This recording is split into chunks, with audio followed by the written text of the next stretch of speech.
Good morning, everyone. I have Solo here. Hi, little bud. So you can see that Solo's just starting to learn how to walk. Not quite hopping yet. Still walking kind of on all four legs, but we're getting the hang of it. Go over here. There we go. Hi, Bubs.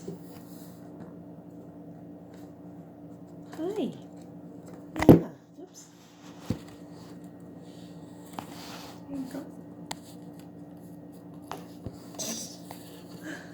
So we're gonna feed Solo, and then Solo's got a new sibling arriving today, and we're really excited about that.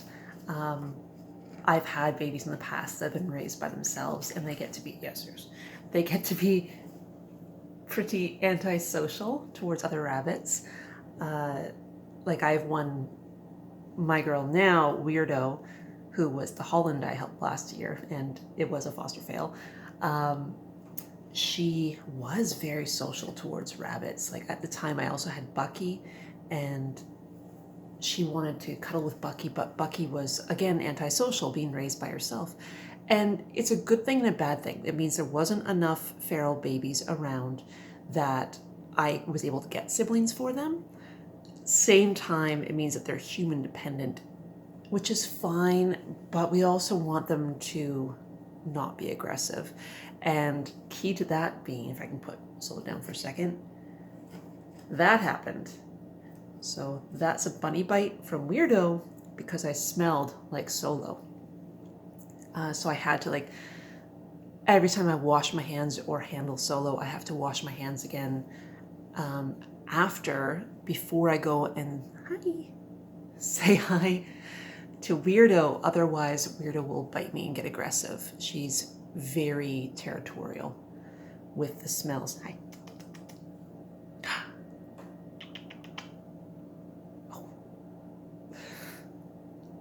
So we're trying to avoid that by getting Solo a little friend, and it just so happens yesterday evening somebody found this little tiny rabbit about Solo's age, a little bit older, side of the road in Richmond, and it looked like his eyes had opened a couple days before. It's been very bright, so going for a wander, that makes sense.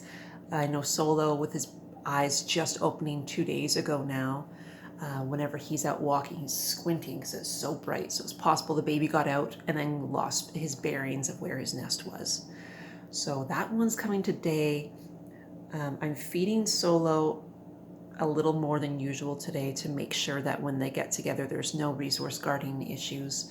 They're young enough that I think they'll be fine. They'll probably just think it's the same thing, and he's too young to remember his siblings, but I'm hoping with all the handling I've been doing that it will make it easier on him to accept. Also, a little plug here for Rabbitats. Rabbitats is the place that I do most of my volunteer fostering with. And the earrings that he's currently playing with, I have an Etsy shop up. I've made a bunch of these earrings, and they are carrot for Rabbitats. And I am donating 25% of their sale to Rabbitats. All the fees will be covered by myself, and it'll be purely going to Rabbitats.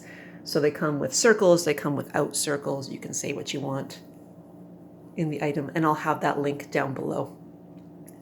Their Sick Bunny Fund right now is very, very low. Their intake is closed because of that. They can't afford to take care of them. The only reason I'm getting this next bunny is because Solo.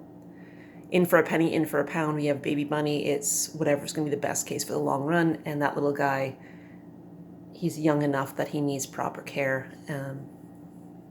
And because he's a domesticated feral and not a wild, other places won't take him. Hi. SPCA won't take him. So it's up to Rabbitats. Okay, feeding time.